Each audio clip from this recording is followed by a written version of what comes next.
Sometimes life with horses doesn't go the way we expect it to. Sometimes something feels missing. This is the missing piece. A gentle look at the quiet, honest moments that help us find our way back to our horses and to ourselves. Every horse comes into our life with a lesson. Some lessons are gentle, some are loud.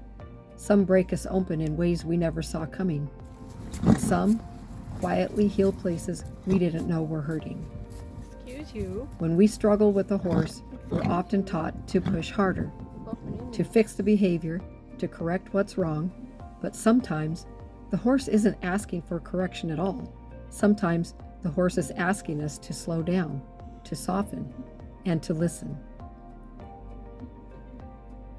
In this chapter, we begin with the simple truth that changed everything for me. The horses don't make mistakes, they communicate. Every step away, every brace, every moment of hesitation, it's not disobedience, it's a message, a story, a truth.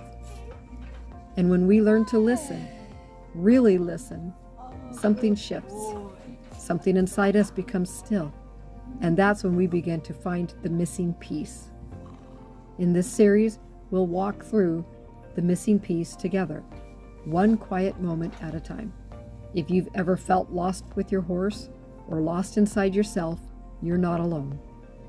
Let's find the piece that's been waiting for us. Introduction: My journey to connection. When I first brought home my 2 rescue horses, I thought I was stepping into a journey about their healing.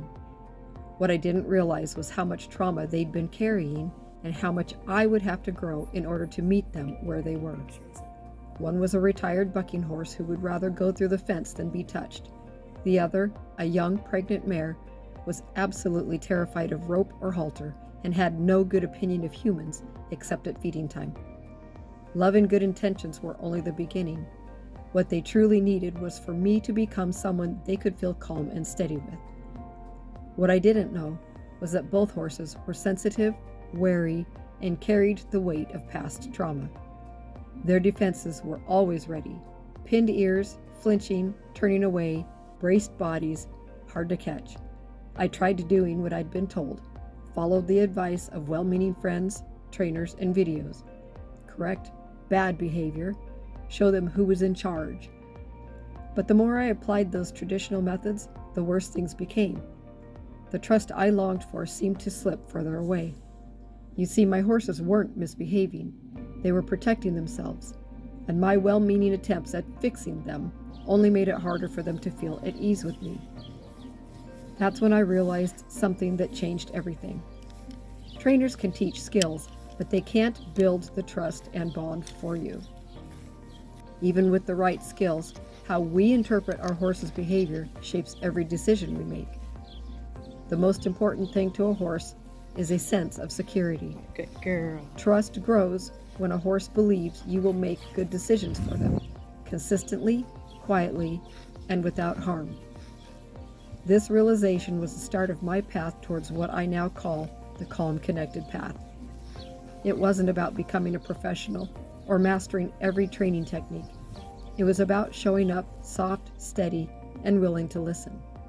And here's the good news: you can do the same. Science confirms what our hearts already whisper.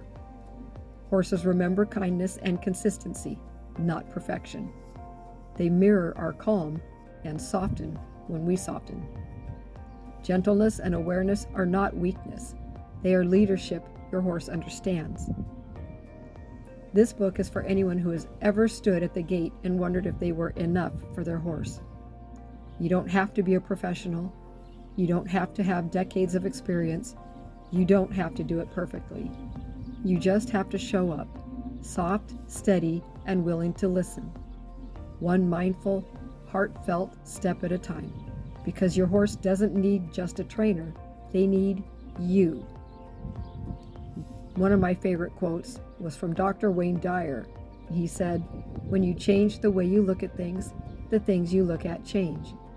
The day I changed the way I saw my defensive mare, I realized she was acting out of fear, not just being a mare. Instead of wondering if I wanted to keep her, I started wondering how I could help her.